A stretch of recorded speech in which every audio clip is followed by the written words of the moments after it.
Whiskers अपनी प्यारी माँ बेला और अपने दो शरारती भाई बहनों मिट्टन और टाइगर के साथ रहता था।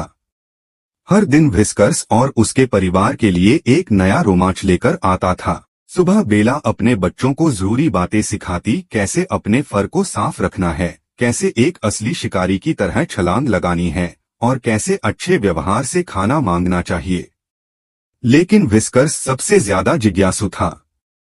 उसे नई चीजें खोजना बहुत पसंद था और वह अक्सर अकेले इधर उधर चला जाता था। एक दिन दोपहर में जब बेला सो रही थी और मिट्टन और टाइगर आपस में खेल रहे थे, व्हिस्कर्स ने बगीचे में एक पीले रंग की तितली को उड़ते हुए देखा। उसकी छोटी छोटी नर्म पंजे धीरे धीरे आगे बढ़े, उसकी पूंछ उत्साह से लहरा रही थी। तितली हवा में नाच रही थी और व्हिस्कर्स खुशी खुशी उसके पीछे भागा, बगीचे से बाहर बाड़ में बने एक छोटे से छेद के अंदर और फिर ऊंची घास में।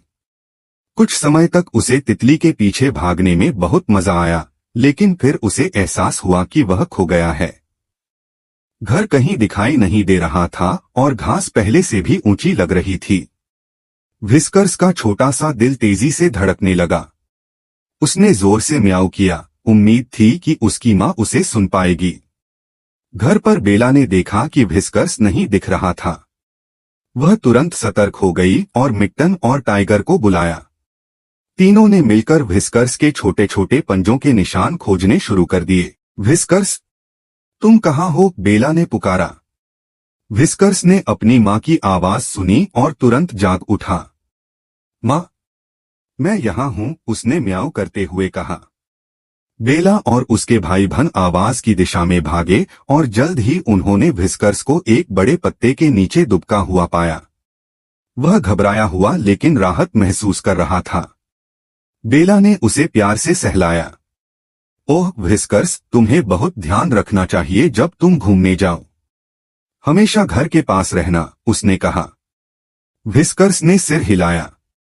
मुझे माफ कर दो माँ, मैं बस तितली को पकड़ना चाहता था। बेला मुस्कुराई और उसके फर को प्यार से चाटा। रोमांचक सफर अच्छे होते हैं, लेकिन परिवार सबसे बड़ी यात्रा है।